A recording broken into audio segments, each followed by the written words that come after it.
बीच में सामाजिक न्याय की लड़ाई में भागीदार बनने की अपील करने आए आदरणीय धर्मेंद्र कुशवाहा जी, हमारे राष्ट्रीय महासचिव ओबीसी महासभा के यहाँ मौजूद है। वो आपके कांग्रेस पार्टी के ही नेता हैं, श्री राधेलाल बघेल जी, स्टार प्रचारक हैं आपकी पार्टी के। आप सभी को क्रांतिकारी सलाम करता हूं। मैं आपको जय भीम कहता हूं, जय ज्योति कहता हूं, आपका क्रांतिकारी इंकलाब आपको पेश करता हूं। दोस्तों, हम किसी राजनीतिक पार्टी से ताल्लुक नहीं रखते हैं।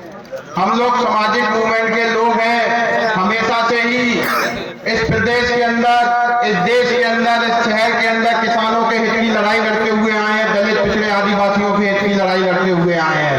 और बड़ी अपील आपके बीच में हम करने आए हैं कि आज देश खतरे में है, देश का संविधान खतरे में है। वो देश के संविधान के हम की भावना खतरे में है, जिस हमसे इस देश के किसानों का संचालन होता है, जिससे दलित आदिवासी महिलाओं के अधिकार जिस हमसे सुरक्षित हमारे हम की भावना उपाध्यक्ष हमारे पार्षद राधेलाल शिवरे जी मंच पर अपना स्थान ग्रहण करें। भाई साहब बीच में नहीं बोला करो, बीच में नहीं बोला। हमारे ईटवा से प्राण सिंह चौहान साहब आए, मंच पर अपना स्थान ग्रहण करें।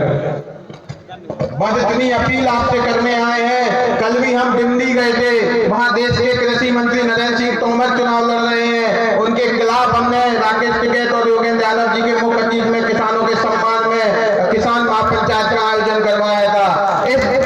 इस चिन्नौर के इस विधानसभा के हम किसानों से कहने आए हैं कि अगर आपको किसानी बचानी है तो बीजेपी को हराना है। अगर आपको अपने फसलों के दाम चाहिए तो बीजेपी को हराना है। अगर आपको खाद समय पे चाहिए तो आपको बीजेपी को हराना है। इस किसानों से कहने आए हैं चिन्नौर के कि आपको बिजली अगर 24 घंटे खेतों में काम करने के लिए चाहिए तो आपको बीजेपी को हराना है। और संविधान को अगर आप बचाना चाहते हैं, अपने अस्तित्व को बचाना चाहते हैं, महिलाएं अपने अधिकारों को बचाना चाहती हैं, शिक्षा को बचाना चाहते हैं, आप स्वास्थ्य को बचाना चाहते हैं तो बीजेपी को हराना है। इस मंच से ओबीसी महासभा की तरफ से हम आपसे अपील करते हैं। मैं विश्वजीत रतौनिया, राष्ट्रीय प्रवक्ता ओबीसी महासभा का आपसे अपील करता हूं कि आप इस विधानसभा में बीजेपी को हराइए और संविधान बचाने की लड़ाई में आप कांग्रेस का साथ दीजिए।